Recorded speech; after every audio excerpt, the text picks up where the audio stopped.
This show is my third favorite anime of all time right now. I don't know why it's taken me this long to make this video.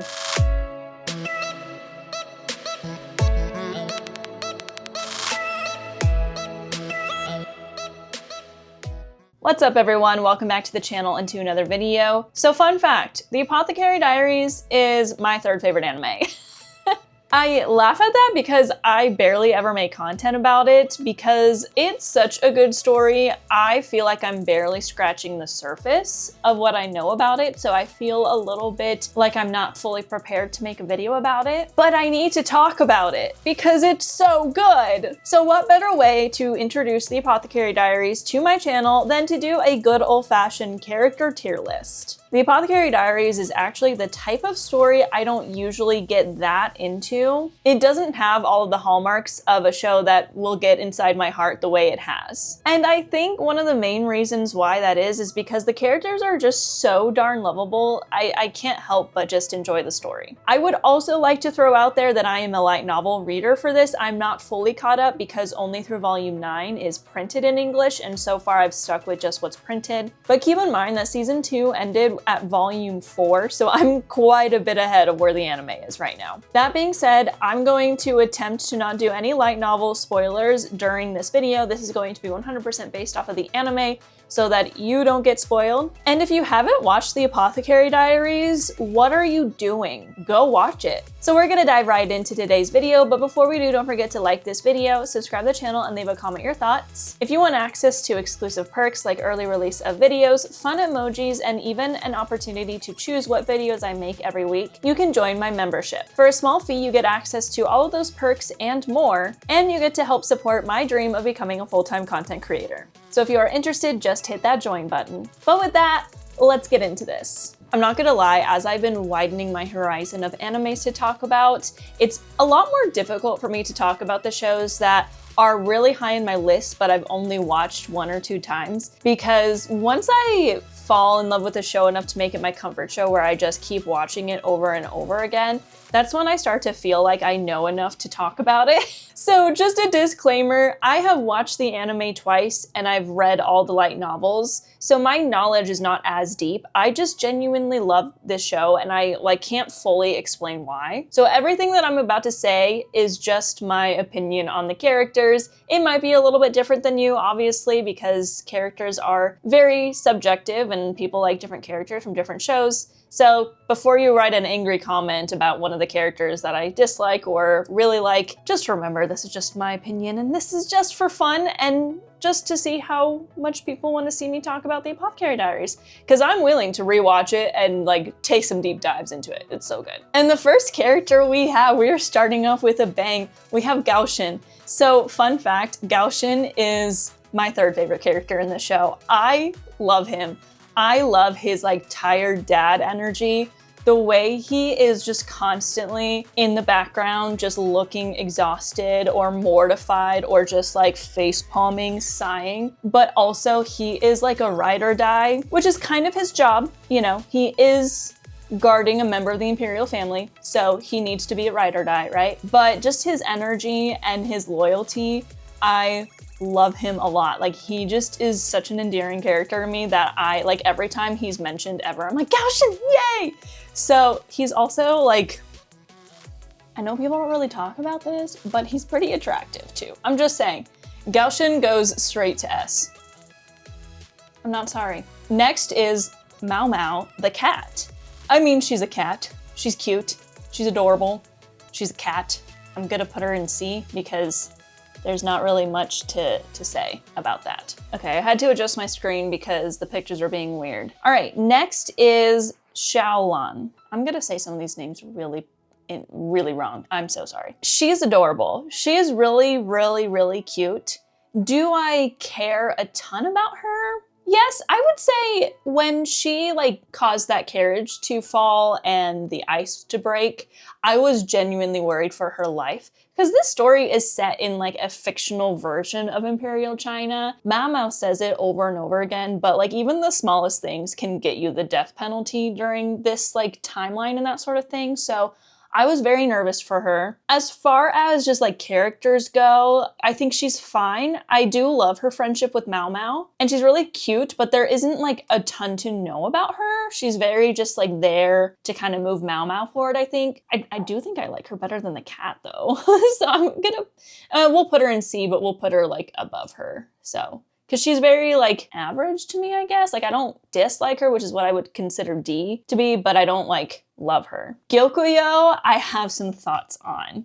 I love Gyokuyo. First of all, she's also one of my favorite characters. I would probably put her like top 5 for sure. I have some theories about her that I don't want to talk about too much. If you want to hear it, let me know in the comments and maybe I'll make a video about it. But I think that she's a very interesting character that we have been with for the entire story, but I feel like we don't know much about her, especially in the anime. So I think there's a lot of mystery surrounding her.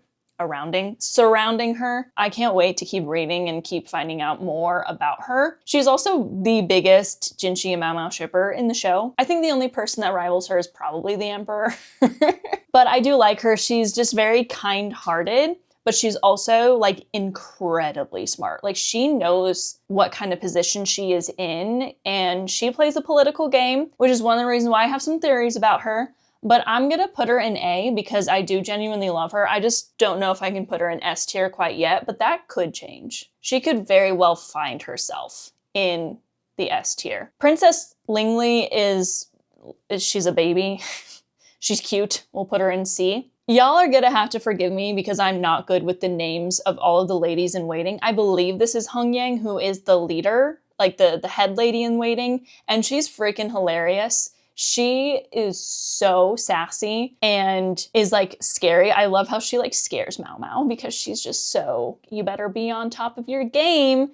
She takes her job incredibly seriously, and she is like very protective over Gyokuyo because she is one of Gyokuyo's she is the head lady in waiting, and she takes no excuses.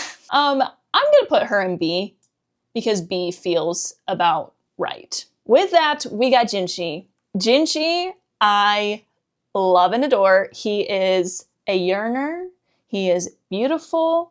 He's super dumb, but super smart. Like he's perfectly in the middle. He's like so freaking smart, but then he does things where it's like, bro, is there even any brain cells that are active right now? And usually that all has to do with like him just being super in love with Maomao, the way he's been in love with her since the start. But also, Jinshi gets a lot of flack for being like a red flag because he does some things that's a little bit, you know, questionable, but they're questionable within like today's timeline. I am a firm believer when you are watching a show that is clearly not set in present time and is set in like a very ancient time like this is, where it's clearly at least a couple hundred years ago, right? I want to judge the characters based off of the timeline that they live in, not the timeline that I live in, because then like pretty much everyone's problematic. Jinshi is a red flag by today's standards, but in the Apothecary Diaries timeline, a green flag. And what I mean by that is I don't think people realize when he bought out her contract from the Verdigris house, he essentially bought her. Like he essentially owns her for a lot of the show. And yet he allows her to kind of do what she wants. He can order her to do anything and she has to do it. But he doesn't because he cares about her. He loves her in a way where he wants to make sure she continues to have that freedom. I think that there is still something to be had. Like he doesn't always make the right decision, and he does sometimes do things that's just like, bro, like give it up. Like you need to back off on her. But I think that he is doing his best, and I'm gonna put him in S. Because if Gaoshin's gonna be an S, we better put Jinshi right next to him. Okay, the 3 other lady in waitings, I am going to be honest, I don't remember all of their names right off the top of my head, nor can I match them to each girl.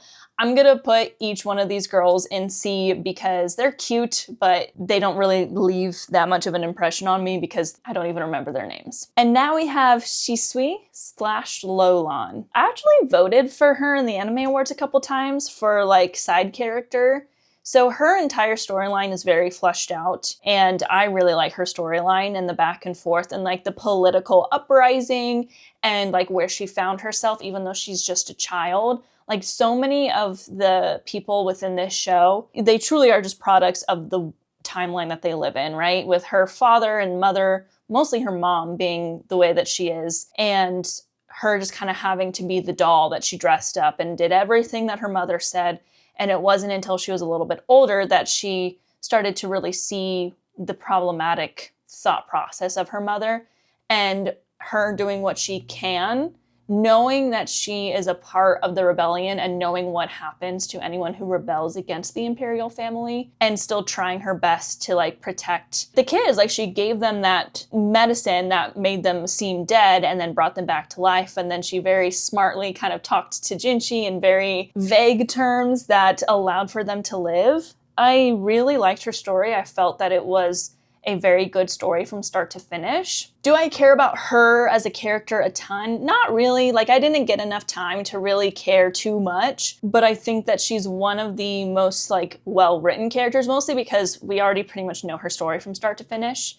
I'm gonna put her in A right next to Gyokuyo because I did really like her, but I can't bring myself to put her next to two of my favorite characters. Which brings me to her sister, Suirei. So also a very well-written character, very tragic character. We originally think she's very cunning and very evil in season 1 when she was there and she like died and then she came back and then she kidnapped Maomao. So like we're led to believe that she is this villain, but then we very quickly see she's also a victim in the whole situation with the Shi clan. Also very beautifully done. I pretty much will just echo the sentiments that I had for Shisui/Lolan with Suirei and just say that she goes in A. Very well done character. I just don't have like a ton of like, oh my gosh, I'm totally and completely like obsessed with this character. I think like when it comes to tier listing these characters, like I try to be as like, okay, here's some objective writing stuff, but here's also just my feelings. It's a mix of the two with where I put these characters. So that's where she's gonna go. Which brings me to Sui Ren, who is Jinshi's like, I guess she's the lady in waiting. She's like the only one that really works there. Love her. Interested to know more about her. She's kind of sassy. She's really kind, but takes no prisoners when it comes to like being tough on like Maomao and that sort of thing. Love her. I'm gonna put her in B because that's where I feel like she belongs. Grandma, does she even have a name? All I know her as is like the old lady, the greedy old lady. That's like how Maomao refers to her. She's funny. She's hilarious. I mean, she's really smart. She knows how to run a business. That's her. I'm putting her in C because I'm again kind of struggling to have a feeling towards her, but so far no one's really felt like a D character. I'm waiting for a character where I feel like I'm like, oh, I don't really like this character. And so far, I don't know if there's anyone like that, I'll be completely honest. Oh, wait, no, there is. We'll see who that is. Luomen, which I think is how you say his name. It's hard to say for him. He's very like mysterious. He has an interesting story that we're getting little bits and pieces of, which I feel like a lot of the characters feel that way. Like there's so much story to go, even from like my standpoint of where I'm at in the story. I'm only like halfway through what's out right now because I believe there's a total of 16 volumes that are out. Luomen, he's just like a gentle soul and he's probably the smartest character in universe. I love his relationship with Maomao. It was kind of funny to me how she just like disappeared for a few months because she got kidnapped at the beginning of the show, and then like she came back and he's like, ah, there you are. He's almost so calm that it's frustrating. I'm like, bro, can you like care a little bit? But he's also been through like so much in his life that I feel like at some point he's just is like, I can't care too much. But he definitely took Maomao under his wing when she was obviously born into a very difficult situation that has nothing to do with her. Like she was just the baby that was born, right? She had no choice in what family she was born into and that sort of thing, but he really helped her out. I'll put him in A. That feels correct. Lacan, I have never experienced such a switch up from thinking that this character is like a bad guy to crying for him because of his story. I think Lacan is a great example of a narrative that they take with the story is that Maomao is the narrator, but she is an unreliable narrator. And I love it when stories do that, where it's like we're seeing the story from her perspective, but when we take a step back and see it from someone else's perspective, we now get the opportunity to choose if we agree with the main character or with this other character. And in Lacan's case, yeah, he's a little crazy. He's a little cuckoo. He's a little insane, but he genuinely loves Maomao, and his situation also was tough. So I really like his character. I think he is one of the most well-written characters so far. But then again, a lot of my ideas on who's the most well-written is going to change as the story progresses. I'll put Lacan next to Luomen. Maomao's adopted dad and biological dad being next to each other, it makes sense. Speaking of Lacan, his wife, Maomao's biological mother,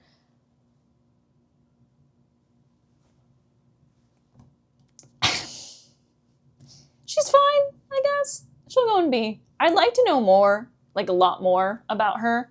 I don't think I'm gonna ever find out more about her though, so. The Emperor.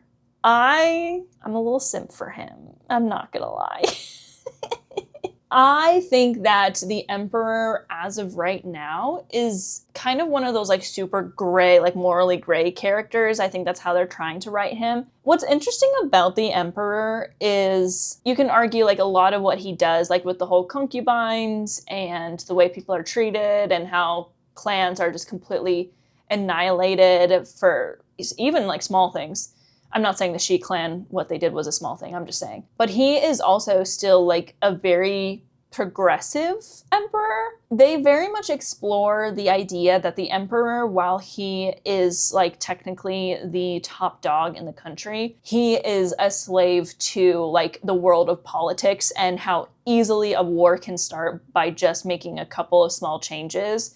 So he has, I believe he's the one who started the banning of eunuchs. I don't remember if that was him or the Empress Dowager. I can't remember exactly, but he is definitely trying his best to move the country forward and understands, but also is like his hands are tied in a lot of situations. He is also just like Gyokuyo, like Jinshi and Maomao's biggest shipper. He's like teasing Jinshi. He's like, I don't know, I can make her my concubine just to tease Jinshi because he knows that Jinshi is in love with her.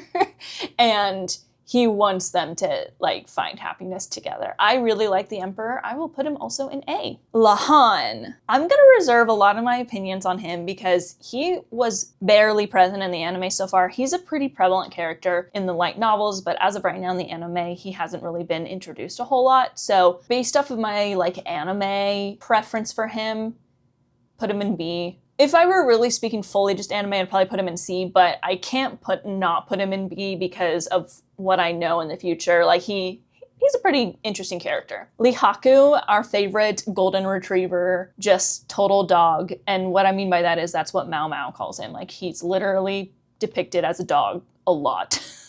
He's funny. I like him. He's like an enjoyable character that doesn't have a ton of development. Like he's just kind of around, but he's cute. He's funny. He's in love with Perrin. I don't know exactly how to pronounce all these names. It is hard because I watch everything subbed. So anytime I watch something where the names are not Japanese, I'm like, I don't think I'm getting this name right. We'll put Lihaku in B because is there a lot of substance to his character so far? No, but he's just like adorable and I love him, like affection. Basen, love him. I'm gonna put him next to Lihaku because I feel like these two are just like your muscle-brained boys that are just like, I feel very affectionate towards these two, but that's about it. So we have the three sisters. We have, I believe this one is, this one's Perrin, this one's Mei, this one's Yoka. I love all three of them equally. They all have their own unique ideals and that sort of thing, but for the most part, they all feel very like similar to me as characters who could get some writing in the future, but like they're not very prevalent to the story outside of like the occasional Maomao dealing with them and like her affection towards them because they helped raise her and that sort of thing. I'm gonna put these 3 in B because I love all of them. I want more though. Okay, these are the 3 new ladies in waiting for Gyokuyo. Don't know much about them yet. They're fine. I'll put them in C because I don't feel any dislike for them. They're just kind of there. Lady Lihua. My feelings on her are complicated. And I feel like that's because she is just kind of... I feel like Gyokuyo has a lot more development, and that's mostly because Maomao is assigned to her as a lady in waiting for majority of the first season. So I feel like we've gotten just a lot more time with her. Lihua has had these great moments, but not as many to make me like as affectionate. Like if there was a battle between these two because they both bear children for the emperor, so there could be a battle for who who becomes the empress, right? Well, at the end of season 2, Gyokuyo already became the empress, but Lihua, like she's pregnant in the anime, I believe. If these two were to battle it out, I would naturally lean towards Gyokuyo. And I think her character is just like a little bit more interesting and fleshed out. So I'll put Lihua in B. I can't remember which one is which. Why am I blanking on who this is? I think this is one of the other concubines that left midway through. Or was she a lady in waiting? I can't remember who this is, so naturally, I'm gonna have to put her in C. Who is that? I literally cannot remember. People are gonna call me out. They're gonna be like, you don't know any of these characters. I warned you all. I warned you all that I've only watched the show, and some of these characters appear so little. It's like, I don't remember. Lishu, okay, I have a lot of thoughts on her. Light novel wise, holy moly, there's a light novel that's pretty much dedicated to her. I love her. She's really adorable. I'm gonna put her in A because I do genuinely love her. That's the main 4. So who's this chick? I cannot remember who that is. Is she the lady in waiting who's Lihua's cousin? I remember who this is. She goes in D. I can't stand this chick. She deserved that slap. That was one of the most satisfying moments ever when she got that slap. Girl, girl, girl. This is Lishu's lady in waiting poison tester. She's okay. I'll put her in C. Maomao. Okay, Maomao. We all know where Maomao's going. Maomao's my favorite character. Maomao is one of the reasons why I love the Apothecary Diaries so much, because I feel like so many times there's so few stories that have like really good main female leads. Last year at Anime Expo, when I went to the Apothecary Diaries panel, I was in cosplay. I was in Maomao cosplay. So one of the people, like the hosts during the pre-show, called me up to the front of the room and I was like, hello, good thing I public speak for a living. And they asked me if Maomao was my favorite character. I said yes. And they're like, what do you love about her? And I just like completely blanked. I was like, well, she's smart and she's funny and she's strong. And I was like, because at the end of the day, when people ask me like, why do you love this character so much? I don't always have the answers. I feel even that way with Tanjiro sometimes. I'm like, it's hard to explain. I just feel affection. Like, I love this character.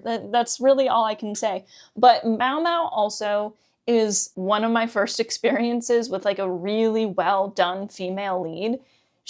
What I love about her is how smart she is, but she knows when to feign stupidity, which makes her even smarter. But like some people might read that as, oh, she's just not like that smart. But she knows 100% what is happening. She's putting 2 and 2 together constantly, but she's just like pretending to not know because she knows like how the world works. However, she and the Emperor are pretty much homies at this point. Like she could get away with murder, I think, and he wouldn't put her to death at this point. Like there's no way he's gonna ever want to execute her. I guess we could, like, that could be one of the final arcs is like the Emperor does something or whatnot. But Maomao is just like such a good character because she also is in the romance department and like in other areas of life, just like not smart at all. Like she kind of reminds me of, I don't want to say myself because I'm not as smart as her and I don't think I'm as cool as her, but the way she talks about how she is really, really, really, really knowledgeable in the medicine and poison department, but is pretty much not knowledgeable in anything else. And that's because when she is presented with something that she doesn't have any interest in, she doesn't want to learn about it. but when she's presented with something that she does have interest in, she'll spend hours upon hours learning about it. And if I don't feel represented by that, I don't know what I would feel represented by, because that is how I feel about so many things. I can turn on a camera and talk forever about my favorite animes, but if you ask me to turn on my camera and talk about something that I may be knowledgeable in, but it's not my passion, I'm gonna be like, I don't want to. I feel so seen in that aspect of Maomao, where she just has zero interest in anything she doesn't have interest in, and she focuses in. She's like a hyperfixation queen, and I'm like, I feel so seen. So I love that about her. And I'm interested in finding out more. Like, she talks a lot about like her childhood trauma, but I feel like we only know like surface level information about it. So Maomao, best character. One of the reasons why I love the show so much. Love her. The Quack. Does he have a name? I don't know. He's funny. He's fine. We'll put him in C. All right. Lady Dua? I've heard so many different pronunciations of this, and I have no idea how to say it. She's so cool. She is one of the characters where I feel like there's not a ton that we know about her. We do know a decent amount. We have explored her character quite a bit in the anime. We're gonna explore it a lot more later, but I just love her. Like, I think she's just so cool. So I'm gonna put her in A, because that's all I have to say about her, as I love her. Like, I think about her, I'm like, I love Adua. I want to cosplay her, which would pretty much mean cosplaying Jinchi, because they look like copy and paste of each other. This is Empress Dowager. Love her. She's really cool, but I don't know enough about her to have like that much of an opinion on her. So we're gonna put her in B. The former emperor belongs in the depths of hell. I hate him with the utmost passion. He belongs next to Gyoko. So because I don't have enough room to be recording this, he's going in D, but we'll just put an asterisk next to him and say he belongs in Z. Cool? Cool. The lady of the Shin clan, hate her. Both of these girls, don't like them. Chuo or Chowu, however you say it, he's super cute, but he's a little bit on the like, I mean, he's a child. Whenever people are like, I don't like this child because they're annoying, I'm like, they're a child. Like, they're a little bit over the top and silly. Let's put him in C. It's like, he's cool. I don't know who any of these girls are, and I don't really like them. So this is Aduo's former lady-in-waiting. She belongs in C because she had an interesting story. Pretty sure she got executed. No, 100% sure she got executed. This is like the princess girl at the beginning, I think. I should have like put more of these characters in there, because we're gonna get rid of all of these very quickly. She's fine. I don't like dislike her. I don't know who you are. Don't like you. This is like the former empress. Don't like her. This is a child, so I'll put them in C. Who are these people? Is this the guard? This is the guard. Okay, I'm putting him in C just because of some future knowledge. You'll know when the next season is animated. He's funny. This is Rickson. He like just got introduced in the anime. Like, I don't know if he's even had any major scenes. Anime-wise, he probably belongs in C, but I do like him in the light novels, so without saying spoilers, I'll put him in B because he's fun. I don't remember who this guy is, but I don't feel hatred towards him. This lady was like, her story was really sad, like very traumatized, and honestly, I kind of understand why she like helped out.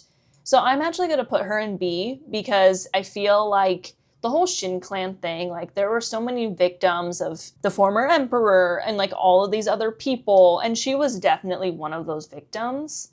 Sure, she was conniving, sure, she did some bad things, and yes, she also got executed along with the whole thing because she was part of the reason why Maomao got kidnapped. But I found her story to be very, very sad and very interesting. This is Shisho. I thought he was interesting, so I'll put him in B. I kind of felt bad for him, I'm not gonna lie. I felt like he was just, his wife was the reason why he even tried to do anything. This chick, don't even know who you are. All right, so there's my list. Funny how I got through those last few so quickly. Yeah, I think that it would be interesting to do this again when I get like caught up in the light novels and talk about that, because there are a lot of characters in the show that anime-wise especially have not gotten a ton, just because it's a big cast. But the anime is only done with its second season. Like, there's so much more to go, and this is definitely on all fronts a slow burn story. It's not that the pacing is slow by any means, it's just that the story itself is built in a way where it just like everything takes a while. Like, you learn about the world, you learn about these other characters, we take a little bit of a sidestep to talk about this and that sort of thing, and it's all very well done. And that's one of the things I like about it, but it does take a while to get through all this stuff. So a lot of these characters I feel like have a lot of future development that either has not happened in the anime or I have not even seen yet, even though I'm like halfway through the series. So that's my list of Apothecary Diaries characters. I love this show so much. I feel like having so many characters in C makes it seem like I don't. But like all the characters in C are like, and honestly, now that I'm looking at it, I'm promoting Xiaolong because she doesn't deserve to be with all of those other no-name characters that I can't even like remember who they are. So she got promoted. But that's my list. If you want to see more Apothecary Diaries stuff from me, please let me know. I would love to make more content. I have theories, I have things that I want to talk about with the characters and that sort of thing, so let me know in the comments below. But that is going to be it for today's video. If you liked it, don't forget to like this video, subscribe to the channel, and leave a comment your thoughts, and I will see you all for the next one. Mata ne!